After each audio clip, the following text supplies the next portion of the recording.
بسم اللہ الرحمن الرحیم، السلام علیکم۔ آپ دیکھ رہے ہیں الف نیوز اور میں ہوں آپ کے ساتھ ماجد علی۔ شامل کرتے ہیں پاکستان اور دنیا بھر سے ون لائن ہیڈ لائنز۔ پاکستانی سیکیورٹی فورسز نے بلوچستان میں بڑی کارروائی کرتے ہوئے بلوچ لبریشن آرمی کے ایک اہم کمانڈر کو ہلاک کر دیا۔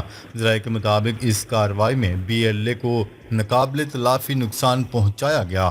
حالیہ ہفتوں میں بی ایل اے کی جانب سے پنجاب سے تعلق رکھنے والے شہریوں کو نشانہ بنایا گیا تھا۔ جواباً سیکیورٹی اداروں نے مخصوص انٹیلیجنس معلومات کی بنا پر یہ مؤثر آپریشن کیا۔ یہ کارروائی پاکستان کے اندرونی استحکام کے لیے ایک اہم پیش رفت سمجھی جا رہی ہے۔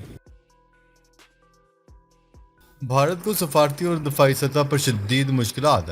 بھارت اس وقت سفارتی محاذ پر تنہائی کا شکار ہے اور دفاعی شعبے میں بھی ناکامیوں کا سامنا کرنا پڑ رہا ہے۔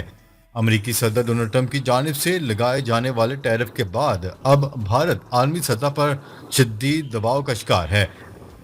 برہموس اور آکاش میزائل سسٹمز کی کارکردگی پر سوالات اٹھائے جا رہے ہیں، حتیٰ کہ برازیل نے آکاش سسٹم خریدنے سے انکار کر دیا۔ رافیل لڑاکا طیاروں کی بدنامی بھی بھارتی فضائیہ کی کارکردگی پر سوالیہ نشان ہے۔ اس صورتحال میں بھارت چین اور پاکستان کے بڑھتے ہوئے اتحاد سے مزید پریشان نظر آ رہا ہے۔ بھارت کی ممکنہ اسٹریٹجک جارحیت ستمبر اکتوبر میں بڑے حملے کا خطرہ۔ ذرائع کا کہنا ہے کہ بھارت آئندہ ماہ یا ستمبر اکتوبر کے درمیان کسی بڑے اسٹریٹجک ایڈونچر کی تیاری میں مصروف ہے۔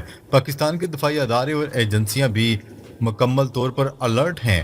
اطلاعات کے مطابق بھارت نے اپنی توجہ ہٹانے کے لیے بی ایل اے اور ٹی ٹی پی کو متحرک کر رکھا ہے، تاہم پاکستانی افواج کی بروقت کارروائیاں ان عناصر کو ناکام بنا رہی ہیں۔ دفاعی ماہرین کا ماننا ہے کہ کسی بھی بھارتی جارحیت کا منہ توڑ جواب دیا جائے گا، جیسا کہ ماضی میں دیا گیا تھا۔ ایئر انڈیا طیارہ حادثہ 39 سیکنڈ میں مکمل تباہی، پائلٹس بھی حیران۔ ایئر انڈیا کے حالیہ طیارہ حادثے نے ملک بھر میں سنسنی پھیلا دی۔ تحقیقات سے معلوم ہوا ہے کہ پورا حادثہ صرف 39 سیکنڈ میں پیش آیا۔ کاکپٹ سے ملنے والی آڈیو میں پائلٹ نے ساتھی پائلٹ سے سوال کیا، تم نے کیوں کٹ آف کیا؟ ہم مرنے والے ہیں۔ جواب میں دوسرے پائلٹ نے کہا کہ میں نے کچھ نہیں کیا، مجھے نہیں معلوم یہ کیسے ہوا۔ رپورٹ کے مطابق دونوں انجن اچانک بند ہو گئے اور جہاز نیچے آ گرا۔ یہ صورتحال اتنی تیزی سے پیدا ہوئی کہ پائلٹس کے پاس ریکوری کا وقت بھی نہ تھا۔ اس حادثے میں طیارے میں سوار تمام افراد میں سے صرف ایک مسافر زندہ بچنے میں کامیاب رہا، جبکہ زمین پر موجود 30 افراد بھی جاں بحق ہوئے۔ تحقیقات سے پتہ چلا ہے کہ طیارے میں تکنیکی لحاظ سے کوئی مسئلہ نہیں تھا، موسم بھی سازگار تھا اور ایندھن بھی بالکل درست تھا۔ پائلٹس کا طبی ریکارڈ اور تجربہ تسلی بخش تھا، کوئی نشہ یا غفلت ثابت نہیں ہو سکی۔ سوال یہ ہے کہ اگر نہ پائلٹ، نہ موسم اور نہ فنی خرابی تو پھر انجن کیسے بند ہوئے؟ کیا ایئر انڈیا کے طیارے پر ای ایم پی حملہ ہوا؟ تشویش میں اضافہ۔ تحقیقات کے بعد یہ قیاس آرائیاں زور پکڑتی جا رہی ہیں کہ طیارے پر ممکنہ طور پر ای ایم پی حملہ کیا گیا ہے۔ یہ ایک ایسا حملہ ہوتا ہے جس سے برقی نظام مکمل طور پر ناکارہ ہو جاتا ہے۔ اگر واقعی ای ایم پی حملہ ہوا ہے تو پھر یہ بھارت کی فضائی سیکیورٹی کے لیے ایک بڑا خطرہ ہے۔ اس کا مطلب یہ ہے کہ کوئی بھی وی آئی پی یا حکومتی شخصیت جیسے وزیر اعظم بھی فضائی سفر کے دوران غیر محفوظ ہو سکتے ہیں۔ رپورٹ میں نشاندہی کی گئی ہے کہ دونوں انجنز کے فیول کنٹرول سوئچ خودکار طور پر بند ہو گئے، جو ممکنہ طور پر کسی بیرونی مداخلت کا نتیجہ ہو سکتے ہیں۔ زیم ایئر ٹربائن جو ہنگامی توانائی کے لیے ہوتا ہے، حادثے کے وقت خودکار طور پر چالو ہو گیا، جو اس بات کی علامت ہے کہ مرکزی بجلی بند ہو چکی تھی۔ اب سوال یہ ہے کہ اگر یہ حملہ تھا تو اس کا ذمہ دار کون ہے؟ روس کا یوکرین پر ایک بار پھر سینکڑوں ڈرون طیاروں سے حملہ۔ یوکرینی صدر ولادیمیر زیلنسکی کا کہنا ہے کہ ہفتے کی درمیانی رات روس کی جانب سے یوکرین پر 597 ڈرون اور 26 میزائلوں سے ایک بڑا حملہ کیا گیا۔ انہوں نے اس بارے میں ٹیلی گرام پر ہفتے کی صبح ایک پوسٹ تحریر کی۔ تازہ روسی حملوں میں یوکرین کے مغربی علاقوں کو نشانہ بنایا گیا۔ ان تازہ روسی حملوں سے مشرق یوکرین میں بھی کافی نقصانات ہوئے۔ خرکیو میں چند مقامات کو ہفتے کی صبح ڈرونز اور گلائیڈ بموں سے نشانہ بنایا گیا۔ کیف میں بھی چند رہائشی عمارتوں کو شدید نقصان پہنچا۔ کیف کے ایک اخبار کے مطابق روسی حملوں کے دوران اپنی فضائی حدود کی حفاظت کے لیے پولش ایئر ڈیفنس بھی متحرک تھی۔ دیرین سا امریکی صدر ڈونلڈ ٹرمپ نے کہا کہ ان کا ملک مغربی دفاعی اتحاد نیٹو کے رکن ملکوں کو ہتھیار فروخت کر رہا ہے جو یوکرین کو یہ ہتھیار فراہم کر سکتے ہیں۔ غزہ پر اسرائیلی حملے جاری، مزید 60 فلسطینی شہید۔ عرب میڈیا کی رپورٹ کے مطابق غزہ پر صبح سے جاری اسرائیلی حملوں میں مزید 60 فلسطینی شہید ہو گئے۔ ان شہداء میں امداد لینے آنے والے 27 فلسطینی بھی شامل تھے۔ عرب میڈیا کی رپورٹ کے مطابق غزہ میں صبح سے جاری اسرائیلی حملوں میں 180 فلسطینی زخمی بھی ہوئے۔ اسرائیلی فوج کے مطابق گزشتہ 48 گھنٹوں میں غزہ پر 250 مرتبہ حملے کیے گئے۔ فوج کی 5 ڈویژنز غزہ میں پیش قدمی جاری رکھے ہوئے ہیں۔ واضح ہے کہ اسرائیلی فورسز حالیہ دنوں کے دوران کئی مرتبہ امداد کے منتظر افراد کو بھی نشانہ بنا چکی ہے۔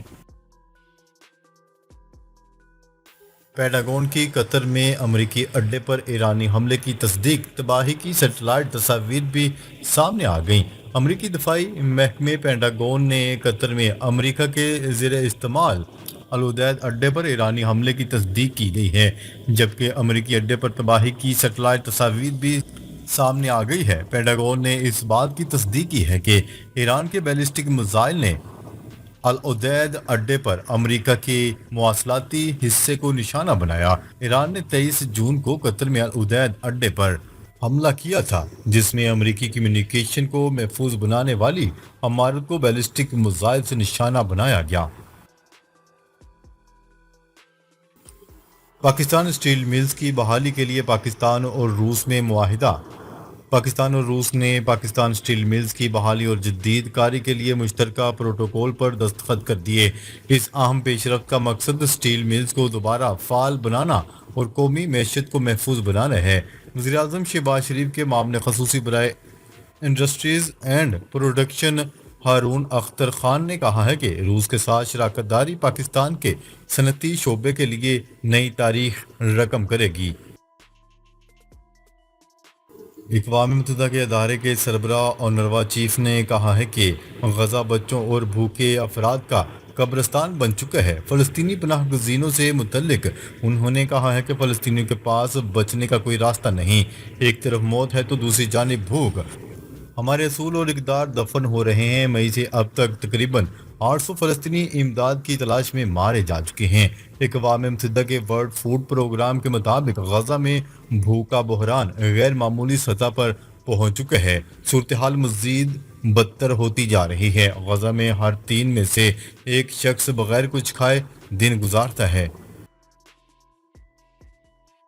بھارتی آبی جارحیت سنتاس معاہدے کی یک طرفہ معطلی علاقائی امن کے لیے شدید خطرہ۔ ورلڈ بینک اور عالمی ثالثی عدالت کا کہنا ہے کہ سنتاس معاہدہ یک طرفہ طور پر معطل نہیں ہو سکتا۔ معاہدے کو معطل کرنے کے لیے باہمی منظوری ضروری ہے۔ ماہرین کا کہنا ہے کہ پانی کی بندش کو پاکستان کے خلاف جنگی اقدام تصور کیا جائے گا۔ پانی کی بندش پاکستان کی زراعت و خوراک کے لیے مہلک ثابت ہو سکتی ہے۔ بھارت کا سنتاس معاہدے کو معطل کرنا عالمی قوانین کی خلاف ورزی ہے۔ ماہرین نے کہا ہے کہ کیا فالس فلیگ آپریشن کی آڑ لے کر سنتاس معاہدے کو معطل کرنا مقصود تھا۔ ڈونلڈ ٹرمپ کا یورپی یونین پر 30% ٹیرف عائد کرنے کا اعلان۔ غیر ملکی خبرساں ایجنسی کی رپورٹ کے مطابق امریکی صدر ڈونلڈ ٹرمپ نے کہا ہے کہ یورپی یونین پر ٹیرف کا نفاذ 1 اگست سے ہوگا اور میکسیکو پر بھی 30% ٹیرف اچھا رہے گا۔ انہوں نے کہا ہے کہ میکسیکن مصنوعات پر ٹیرف کا نفاذ بھی 1 اگست سے ہوگا۔ گزشتہ روز امریکی صدر ڈونلڈ ٹرمپ نے کینیڈا پر 35% درآمدی ٹیکس عائد کر دیا اور 1 اگست 2025 سے کینیڈا سے امریکہ آنے والی مصنوعات پر ٹیکس لاگو ہو جائے گا۔ ناظرین، اب تک کے لیے اتنا ہی۔ مزید خبریں لے کر بہت جلد آپ کی خدمت میں حاضر ہوں گے۔ تب تک کے لیے اپنا خیال رکھیے گا۔ اللہ نگہبان۔